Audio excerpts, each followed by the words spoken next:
Firstly, Ashok ji, I welcome you, thank and you I sir. am recording this video for the benefit of the student who go for SSB and their favorite game is Taekwondo, if I am pronouncing it correct. Yes sir, it's taekwondo. Yeah, Taekwondo. Yes sir. Fine. And let me introduce Mr. Ashok Malik to all the listeners. Mr. Ashok Malik is presently the coach at Maharshi Dhyan University, Rohtak. He has been national champion for 9 times in 80 kg plus weight, Haryana champion 11 times, and All India University Championship he won in his weight 3 times. He has done his NIS course, and as a coach, he has taken the uh, team for World University Games in 2017, 19, and 21 at Taipei and Italy. Recently, when first time I met him, he was taking Indian Para Taekwondo team for the championship at Turkey, where his team has won. The team which was trained by him has won a silver medal. It is a big thing. I have seen those players also. It was really a surprise and treat to see a para taekwondo team, boys and girls, and that has won silver medal. And let me tell you, it is a very difficult game. It is a Korean martial art game which includes kicking and punching. It's not a very new game for rest of the world. Of course, it has been played in Korea since 1940s. Lately, it has been included in Olympics as well as World Game also. And today we have got Mr. Ashok Malik. He is an authority in this game. I never wanted to take a chance of making video without any authority. We have got lot of literature available. And for all the listeners going for NDA, CDS, technical entries, Coast Guard, and even and for any type of interview where they are supposed to know about their game, I think we cannot have a better person than Mr. Ashok Malik. And now my job will be only asking some questions. And now major talk will be done by Mr. Malik. Mr. Malik is a fine gentleman also. I met him. And yes, Mr. Malik, now you, whatever you want to say for the students. And in between, I'll keep asking questions also. I have got a long list of questions. Yes, over to Mr. Malik. Thank you very much sir. सबसे पहले तो मैं आपका धन्यवाद करना चाहूँगा कि आपने मुझे ये प्लेटफॉर्म दिया कि मैं एसएसबी या एनडीए के लिए तैयारी कर रहे बच्चों से बात कर सकूं, या ये हम एक अच्छी वीडियो जो एक इंस्पिरेशन और गाइडेंस भी हो सकता है मेरे हिसाब से बच्चों के लिए। सबसे पहले मैं ये बताना चाहूँगा कि ताइक्वांडो वर्ल्ड मिलिट्री गेम्स में भी है, और वर्ल्ड मिलिट्री गेम्स भी ताइक्वांडो के स्पेशली होते हैं, जिसमें इंडियन मिलिट्री की टीम्स भी जाती हैं। और हमारे जो कि एएससी सेंटर बेंगलोर में है, जहाँ पे ताइक्वांडो का मेन हेडक्वार्टर माना जाता है, वहाँ से डॉक्टर संदीप पवार हैं, राकेश साहब हैं हमारे, और विकास अंतिल जी, बहुत सारे ऐसे स्टूडेंट हैं जो वर्ल्ड मिलिट्री गेम्स में गए हैं। और ताइक्वांडो की बात अगर हम करते हैं तो 1896 में पहली बार इसका डेमो गेम हुआ था सियोल ओलंपिक्स में। ये एक वर्ल्ड रिकॉर्ड माना जाता है कि लगभग 1 लाख खिलाड़ियों ने वहाँ पे एक साथ डेमो दिया था। 1996 शायद कहना चाहते हो? 1896 सर, 1896 में। वो तो पहला ओलंपिक की बात हो गई। Sorry, yes sir, first. अच्छा, फर्स्ट उन्नीस प्री। सौ सॉरी सर, 1996 ओलंपिक्स में पहली बार सियोल में इसका डेमो हुआ था। लगभग 1 लाख खिलाड़ियों ने एक साथ वहाँ पे इसका डेमो दिया था। ये एक वर्ल्ड रिकॉर्ड है। और अगर ताइक्वांडो की बात करें तो ताइक्वांडो को दुनिया का सबसे बेस्ट डिसिप्लिन गेम का अवार्ड पिछले 5 ओलंपिक से लगातार मिलता जा रहा है।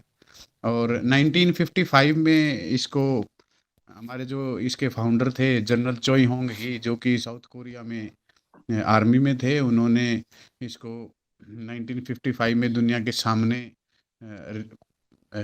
रिकमेंडेशन दे करके इसको अप्रूव्ड करवाया था कि आज तक लगातार ताइक्वांडो जो है वो चल रहा है। और ये अकेला ऐसा मार्शल आर्ट का गेम है जो ओलंपिक्स में है। अभी रिसेंटली 2020 में कराटे को इंट्रोड्यूस किया गया है। इन दो गेम्स के अलावा कोई भी गेम ओलंपिक्स में अभी तक मार्शल आर्ट का नहीं था sir. Yes, for the benefit of listeners, mister Malik ने बताया है कि यही एक अकेला पहला गेम था जिसको मार्शल आर्ट्स का, जिसको ओलंपिक्स में शामिल किया गया है। And he has given you some names जो बहुत ही हमारे टॉप के इंडियन प्लेयर्स हैं ताइक्वांडो में। और मेरे पास भी एक दो नाम हैं, जैसे कशिश मलिक और नीतू चंद्रा। ये दो नाम भी हैं जो हिंदुस्तान में बड़े मशहूर हैं। सर अगर फेमस इंडियन पर्सनालिटीज की बात हम इस गेम्स की करते हैं तो गर्ल्स में जो सबसे अच्छी खिलाड़ी आज तक रहे हैं, जिनकी अचीवमेंट बहुत ज़्यादा रही हैं, वो मैडम सीमा देसवाल जी हैं, जो कि सोनीपत से बिलोंग करते हैं। और रिसेंटली वो रेलवे पुलिस फोर्सेज में हैं और अभी उन्होंने as a taekwondo coach Haryana sports department में ज्वाइन किया है रिसेंटली ही। और कशिश मलिक जिसका आपने नाम लिया, वो एक उभरती हुई खिलाड़ी है और वो बहुत बहुत ही अच्छी खिलाड़ी है। Under 57 KG weight category, 53 weight category में वो खेलती है और एशियन गेम्स में उसने अपना बहुत ही अच्छा परफॉर्मेंस दिया था। इससे पहले वो वर्ल्ड चैंपियनशिप में भी खेले हैं, सैफ गेम्स में भी उसके मेडल हैं और नेशनल लेवल पे भी वो चैंपियन है। She is very good, she is very good. और नीतू चंद्रा की बात अगर हम करें तो वो मुंबई फिल्म इंडस्ट्रीज में हैं और वो भी ताइक्वांडो से ब्लैक बेल्ट हैं। शाहरुख खान की अगर बात करें, अक्षय कुमार तो, और अगर जैकी श्रॉफ के बेटे टाइगर श्रॉफ की बात करें तो वो भी ताइक्वांडो में ब्लैक बेल्ट हैं सर। ओके, अभी बेल्ट्स का जिक्र आ रहा है, इस टॉपिक को मैं आगे लूंगा, पर मैं चाहता हूं कि mister Malik should tell what is the meaning of taekwondo.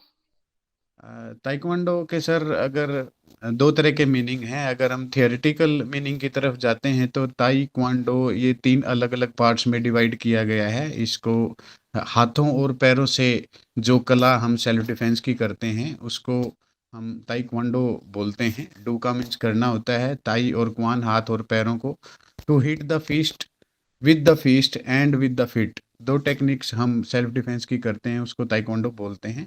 और अगर हम इसके फिलोसफिकल मीनिंग की तरफ जाते हैं तो आपको तो पता ही है क्योंकि आप इंडियन आर्मी में इतने बड़े ऑफिसर रहे हैं।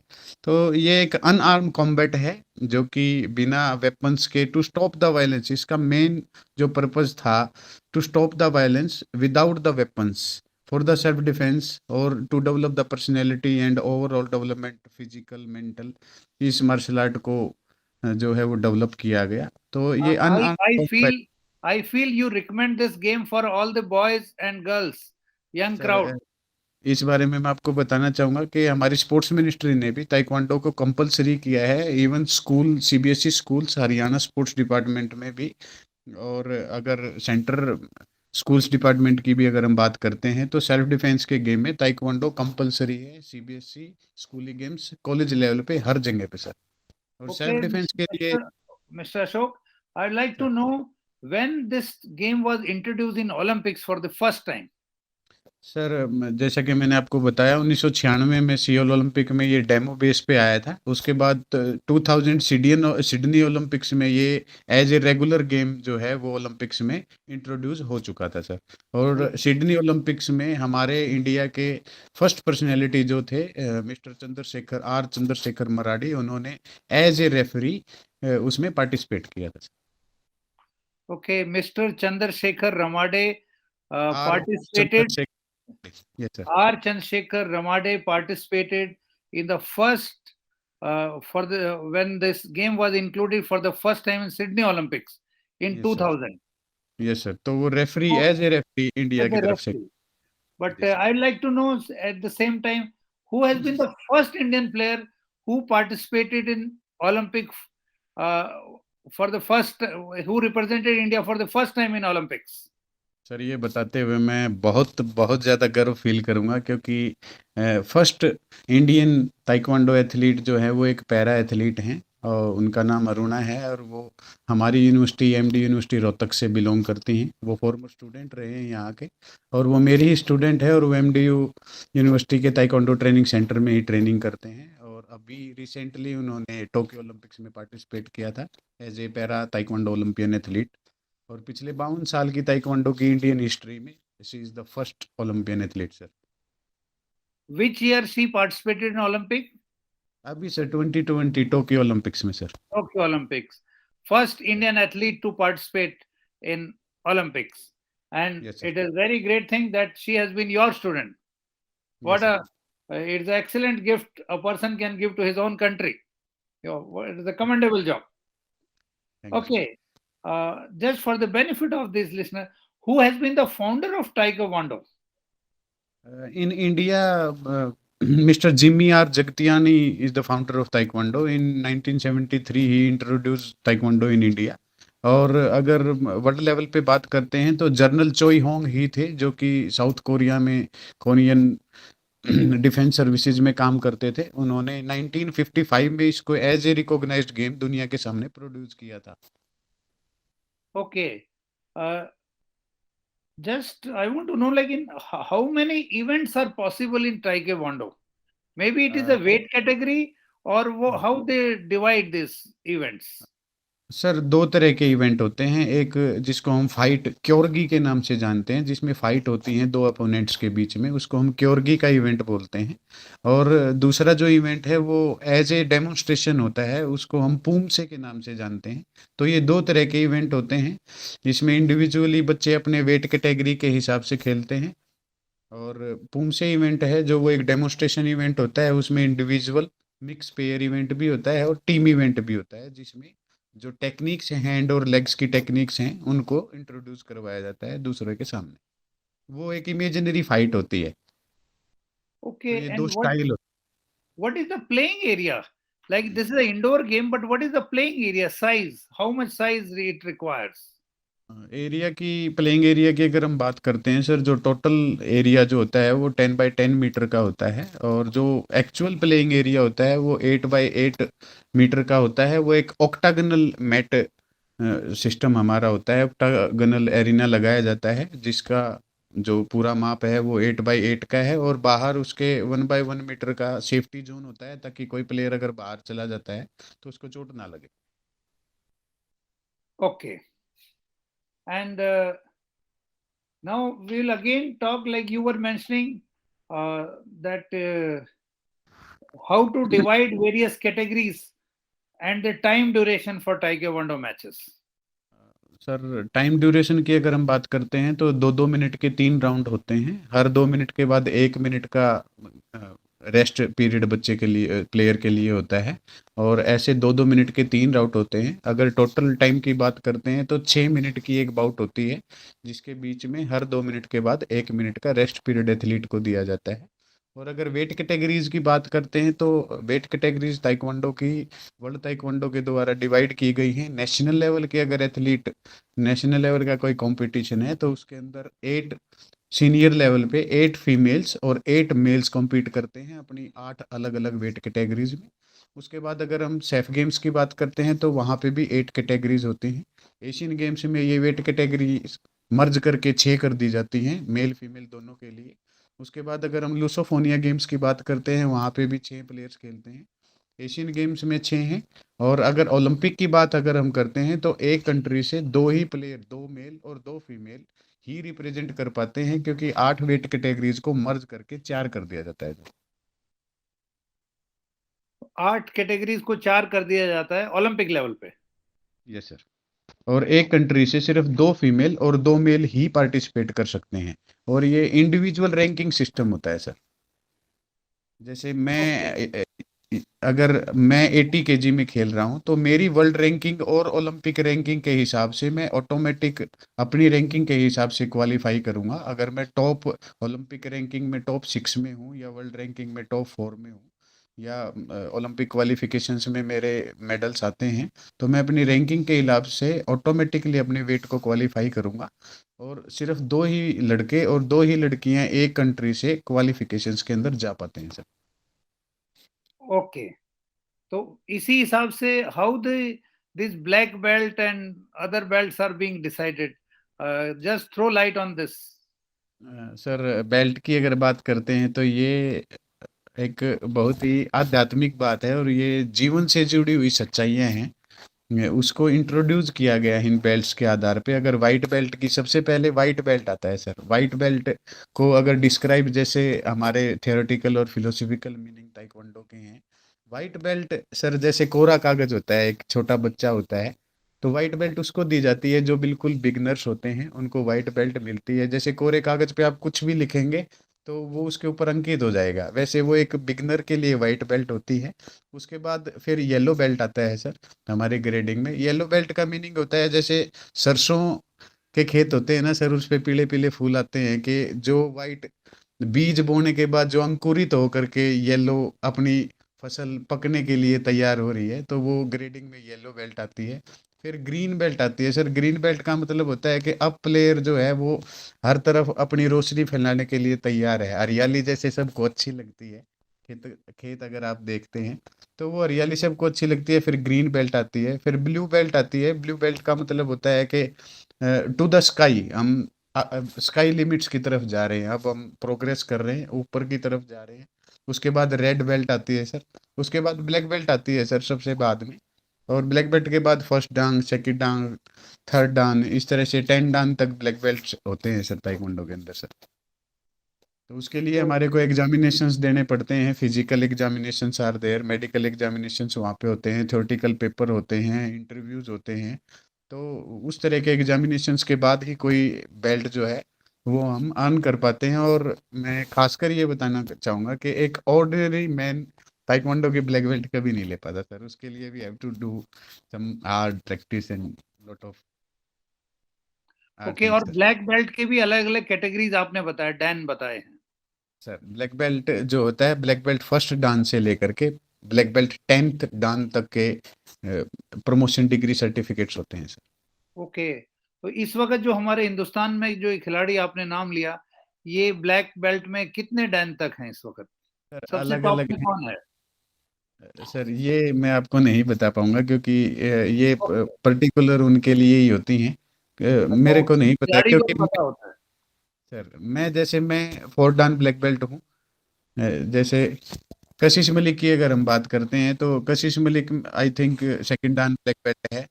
ऐसे ही संदीप कुंडू हैं, नवजीत मान हैं, सुरेंद्र भंडारी हमारे इंटरनेशनल एथलीट रहे हैं, मिस्टर शिव कुमार हैं जो कि हरियाणा पंजाब पुलिस में हैं और राज्यपाल अवार्डी हैं। बहुत सारे ऐसे एथलीट हैं सर। ओके, अब मैं ये जानना चाहता हूँ, जब मेरी आपसे बात हो रही थी जी सर। इनफॉर्मल तरीके से, जब मैं आपसे बात कर रहा था, जब आपने सर मुझे बताया था कि ईएसएस एंड पीएसएस सिस्टम कुछ आपने जिक्र किया था, सर ये क्या है टाइकोवांडो में? सर जैसे हर गेम के लिए मैट होते हैं, पोशाकें होती हैं, वैसे ही हमारे गेम के अंदर वाइट कलर की और ब्लैक पट्टी लगी हुई यूनिफॉर्म होती है। उसके ऊपर हम बेल्ट टाई करते हैं। हमारे पास shin guard, arm guard, head guard, chest guard पहनते हैं। तो चेस्ट इलेक्ट ईएसएस का मतलब होता है सर इलेक्ट्रॉनिक स्कोरिंग सिस्टम। उसके अंदर जो साइड जजेस होते हैं वो रिमोट कंट्रोल साइड में, जैसे वीडियो गेम में आपने देखा होगा, वो रिमोट कंट्रोल लेके बैठते हैं।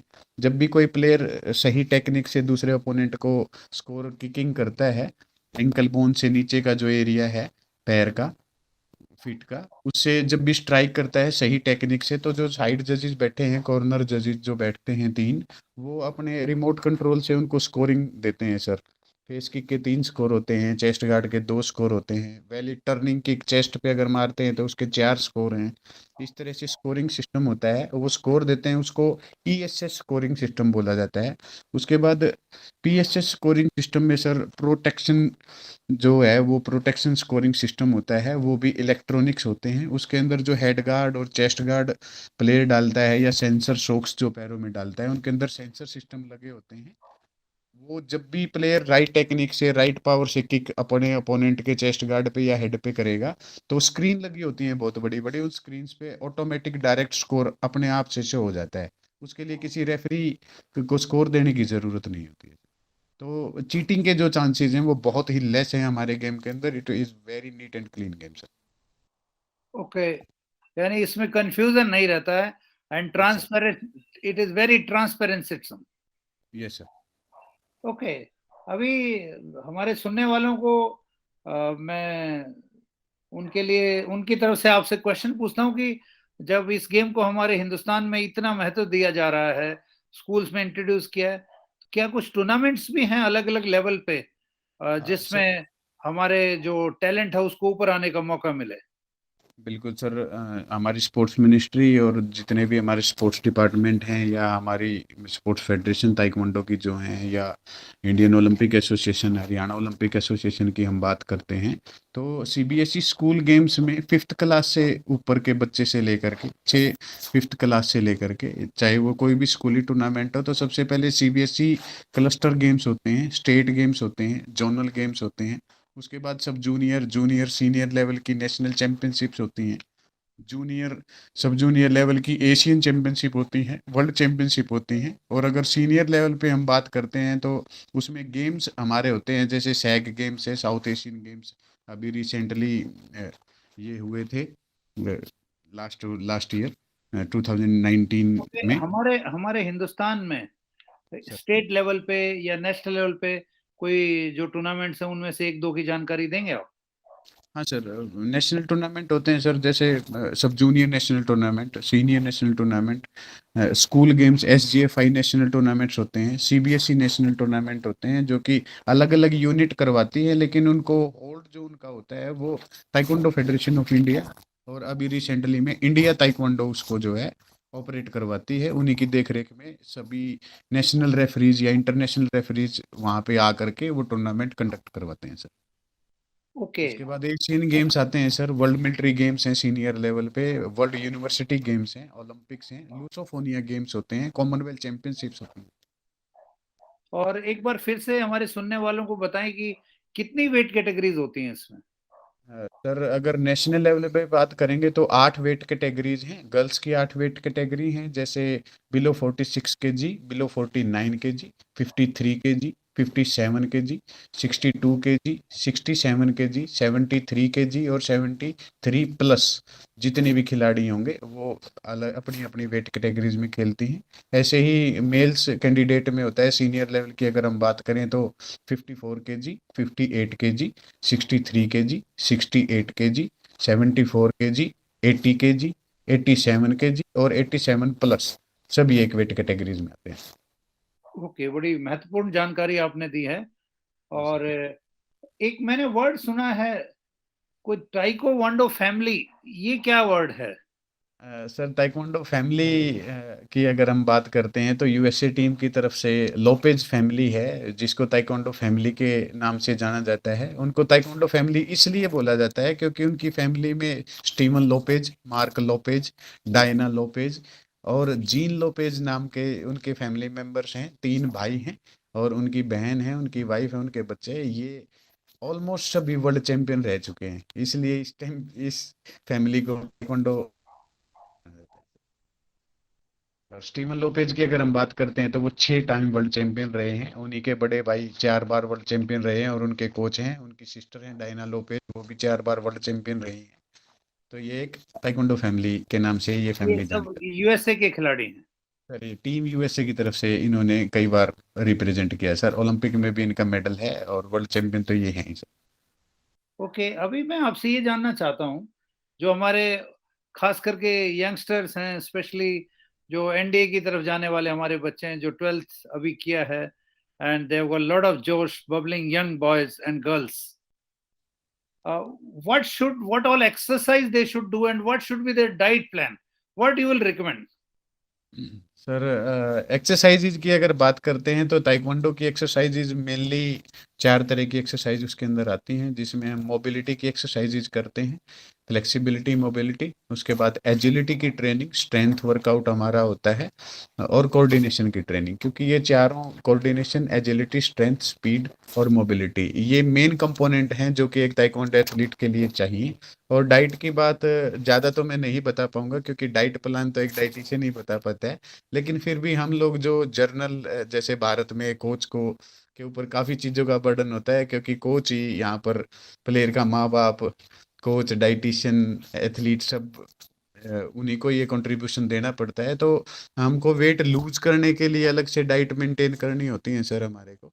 और वेट लूज करके जब हम वेट रिडक्शन करते हैं, उसके बाद वेट होने के बाद, जैसे हम किसी कंपटीशन में गए, उससे पहले हम लो फाइबर डाइट्स लेते हैं, लो फ्लूइड इनटेक करते हैं, ताकि हमारा वेट जो है वो सेट हो जाए। और वेट देने के बाद में, जैसे हमारा वेट आ गया है, उसके बाद में हम रिकवरी के लिए हाई फ्लूइड डाइट लेते हैं। और जैसे हम एक्सेसिव ट्रेनिंग्स कई बार करते हैं, जैसे कंपटीशन के नज़दीक ट्रेनिंग लोड बहुत ज़्यादा होता है एथलीट के ऊपर, हाई इंटेंसिटी ट्रेनिंग चलती हैं, लो वॉल्यूम हाई इंटेंसिटी पे, उस टाइम पे मसल फाइबर्स को और मसल्स को डेवलप करने के लिए, या उनको रीगेन और रीजॉइन करने के लिए, मसल रिपेयरिंग के लिए प्रोटीन की डाइट दी जाती है, रिकवरी के लिए कार्बोहाइड्रेट दिए जाते हैं, ताकि मसल ग्लाइकोजिन जो है वो रिपेयर होता रहे, वहाँ से प्लेयर को एनर्जी मिलती रहे। और फ्लूइड होते हैं, जैसे स्वेट लॉस बहुत ज़्यादा हो जाता है हाई इंटेंसिटी ट्रेनिंग के बाद, तो उस फ्लूइड को रीगेन करने के लिए हमारे को अलग अलग तरह के सप्लीमेंट भी हम लोग लेते हैं। जैसे ग्लूकोज की हम बात करें, ग्लूकोन डी हम पीते हैं, बॉडी फ्यूज नाम के एमिनोज हम लेते हैं। तो ऐसी डाइट जो है, जो मेन मोटी मोटी डाइट है वो ये है। बाकी तो एक डाइट प्लान तो सर हमारे पास अलग अलग डाइटिशियन है, हर एथलीट की बॉडी अलग है, उसी के हिसाब से हम डाइट प्लान अपने डाइटिशियन से बनवाते हैं। ओके, अभी मैं आपसे एक चीज पूछना चाहूंगा कि किसी भी खिलाड़ी को अच्छा ताइक्वांडो प्लेयर बनने के लिए और किन किन चीजों की जरूरत है, खास करके उसके शरीर की जो बनावट में आपकी किस चीज को महत्वपूर्ण समझते हैं? सर ताइक्वांडो की अगर हम बात करते हैं, तो ताइक्वांडो एक हाइट डोमिनेंट गेम है। इसके अंदर सबसे पहली रिक्वायरमेंट जो है वो प्लेयर की हाइट अच्छी हो, उसकी लेग लेंथ, लेग की जो रीच है वो काफ़ी अच्छी हमारे को चाहिए, क्योंकि अगर इंटरनेशनल लेवल की हम बात करते हैं, या ओलंपिक की हिस्ट्री हम उठा के देखते हैं, तो आज तक जितने भी प्लेयर्स जिनके ओलंपिक्स में मेडल आए हैं, चाहे वो लड़कियां रही हों चाहे वो लड़के, अगर लड़कियों की बात करते हैं, वो लगभग लगभग 6 फीट के आसपास की लड़कियां रही हैं जिनके मेडल्स आए हैं। 5'8" टू 5'10", 5'11" उनकी हाइट रही है। और लड़कों की अगर बात करते हैं, तो शायद ही कोई ऐसा लड़का होगा जिस जो 6.1 से नीचे होगा। 6 फीट से ऊपर के ही सारे खिलाड़ी हैं जिनकी आज तक ओलंपिक्स में मेडल आए हैं। क्योंकि लेग लेंथ का गेम है, फेस किकिंग करनी होती है, चेस्ट किकिंग करनी होती है, तो अपने अपोनेंट को दूर रख करके ही फाइट करते हैं। उसी के कारण उनके अंदर स्ट्रेंथ और कोऑर्डिनेशन बहुत ही अच्छा होना चाहिए, ताकि वो अपनी एजिलिटी, मोबिलिटी, इन सारी चीज़ों को यूज करके अपने ओपोनेंट पे अटैक करते हैं और डिफेंस करते हैं सर। तो basically it's a height dominant game sir. और लीन, एंड बहुत ही लीन और स्ट्रेंथ ही बच्चे होते हैं। आप देखेंगे एथलीट तो, मेरी हाइट तो आपने देखी है, मैं 6 फीट का हूँ, लेकिन मेरे जितने भी एथलीट हैं वो सब मेरे से लंबे हैं। मैं सबसे छोटा बच्चा लगता हूँ उनके बीच में खड़ा हुआ sir. yes, I have seen your team also. In fact, I had a photograph with your team. And पर उसमें मैंने एक चीज नोट जरूर की थी, सभी वाकई लंबे थे और पैरा हाँ एथलीट्स थे, हाँ but sir. There were some girls who were not very tall, but क्योंकि still your sir team won silver medal. तो वो कैसे मैनेज हुआ? कम हाइट थी उन सर, लड़कियों की मेरे हिसाब से, जो आपने अभी बताया है। सर क्योंकि 46 kg में हम इतनी लंबी लड़की लेके नहीं आ पाएंगे ना। 46 kg की ओके। जो लड़कियां हैं, जैसे अरुणा से आप मिले हैं, जो अभी रिसेंटली ओलंपिक खेल के आई है, आपने उसको बेस्ट विशेज भी दी थी। आप लोगों की ब्लेसिंग से हम लोग यहाँ तक पहुँचे। पिछले 7-8 साल से हम मेहनत कर रहे थे। वो बहुत ही गरीब फैमिली से आई थी, और उसकी फैमिली ने और हमारी ताइक्वांडो फैमिली ने उसको बहुत सपोर्ट किया। साथ में मेरा भी थोड़ा सा सहयोग रहा, और हम दोनों ने मेहनत की। लेकिन उसकी जो वेट कैटेगरी है सर, वो बिलो 40, पहले वो बिलो 43 kg में खेलती थी। अब उसको मर्ज करके बिलो 49 kg में डाला गया है, क्योंकि 2 ओलंपिक में 2 कैटेगरियाँ मर्ज कर दी जाती हैं। तो 40 किलो की लड़की तो सर 5.5 फीट की बहुत मुश्किल से मिलेंगी। Okay, okay. इसलिए मैं कह ये रहा हूँ कि लेग ये लेंथ हमारे सुनने वालों के बेनिफिट के लिए था और बिल्कुल, ये बड़ी इनफैक्ट मुझे बड़ा अच्छा मौका मिला। मैंने पहली बार हिंदुस्तान की ताइक्वांडो टीम को देखा और सर, मुझे बहुत खुशी थी उन प्लेयर से मिलके और उसी दिन से मेरे मन में ये भावना थी कि मैं इस वीडियो को शूट करूं ताकि जो हमारे उभरते हुए बच्चे हैं स्पेशली कॉम्पिटिशन्स की तैयारी कर रहे हैं एसएसबी के लिए, इवन पैरामिलिट्री फोर्सेस में जा रहे हैं, army, air force, navy, coast guard, इन सब में एसएसबी के दौरान आपका जो फेवरेट गेम है उस पे यकीनन कोई ना कोई सवाल आपसे पूछा जा सकता है। कुछ ऐसे बिल्कुल, खिलाड़ी होते हैं जो खेलते अच्छा है लेकिन उनको उस गेम की बाकी नॉलेज कई बार नहीं भी होती बहुत और सारे हैं सर ऐसे और ऐसी नॉलेज आपको के लिए आपसे बेहतर मुझे कोई आदमी, कोई मुझे कोई इंसान दिखा नहीं and I am so grateful to you for sparing your sir wonderful time and sir it मैं has been it is a treat talking to you. I am sir very मैं sure all the young listeners will make best use of it. I am very ये happy to record this. Yes, what message you want to give to all the listeners? Sir मैं एक बात कहना चाहूँगा taekwondo का exposure धीरे-धीरे बढ़ रहा है और ताइक्वांडो के बारे में बहुत सारी ऐसी बातें हैं, लोग ये समझते हैं कि उसको एफिलिएशन नहीं है या ये एक नया गेम है। तो एक छोटी-सी इन्फॉर्मेशन है कि ताइक्वांडो की अगर हम बात करते हैं तो पूरे भारत में ऑल द 29 स्टेट्स हमारे पास जो भी हैं सभी स्टेट्स में, सभी पुलिस में ताइक्वांडो का स्पेशल कोटा है। उसके बाद इंडियन आर्मी में, इंडियन नेवी में, इंडियन एयर फोर्स में, आईटीबीपी में, सीआरपीएफ में, सीआईएसएफ में, बीएसएफ में, हर जगह पे ताइक्वांडो की पर्सनल टीम्स हैं, उनके अलग-अलग हेडक्वार्टर हैं, अलग-अलग जगह पे उनकी भर्तियाँ चलती हैं। तो ताइक्वांडो कोई ऐसा गेम नहीं है कि इसकी कोई वैल्यू नहीं है, इसके ग्रेडेशंस भी होते हैं। ओलंपिक, कॉमनवेल्थ, एशियन गेम्स, सैग गेम्स, जितने भी मेजर इवेंट हैं, वर्ल्ड यूनिवर्सिटी गेम्स हैं, वर्ल्ड मिलिट्री गेम्स हैं, सभी जगह पर ताइक्वांडो है। तो एटलीस्ट लड़कियों के लिए it's very very good game क्योंकि अभी एक नारा हमारे आदरणीय प्रधानमंत्री जी ने दिया है कि बेटी बचाओ, बेटी पढ़ाओ, बेटी खिलाओ भी। तो मैं बोलना चाहूँगा कि उनके इस चीज़ों में बेटी को आप पढ़ाइए, बेटी को आप खिलाइए, लेकिन आप उनको ताइक्वांडो ज़रूर खिलाइए ताकि वो आजकल के बिगड़ते हुए माहौल में सेल्फ डिफेंस सीखें और अपने आप को सजग बनाएँ। और आपका बहुत-बहुत धन्यवादी हूँ सर कि आप जो ये निस्वार्थ भावना से आप अपना एक्सपीरियंस आप अपना इतना प्रीशियस टाइम बच्चों को दे रहे हैं। आपने इतनी अच्छी जगह पे, इतनी बड़ी पोस्ट पे, इतने बड़े लेवल पे जॉब किया है, बच्चों का मार्गदर्शन कर रहे हैं। बहुत ही कम लोग ऐसे होते हैं। Thank you sir. मैं आपका बड़ा शुक्रगुजार हूँ आपने जो मेरे लिए शब्द कहे और उससे ज्यादा इस शुक्रगुजार के आप रियली उसके हकदार हैं। ये जो बातें बच्चों में पहुंच रही हैं ये आप जैसे जो क्वालिफाइड लोग हैं, जो अथॉरिटी हैं गेम में, वो जब कहते हैं तो उसका बच्चे पे, समाज पे एक अलग असर जाता है, उसकी नॉलेज बढ़ती है, उसकी इस गेम को सीखने की जो रुचि है वो भी बढ़ती है। और अब मैं आज का जो हमारा ये रिकॉर्डिंग है इसको कंक्लूड करूंगा और एक बार फिर से आपका बहुत बहुत शुक्रिया। Thank you thank you so sir. Much. जय हिंद। Thank you. जय हिंद sir. Thank you. Thank you sir.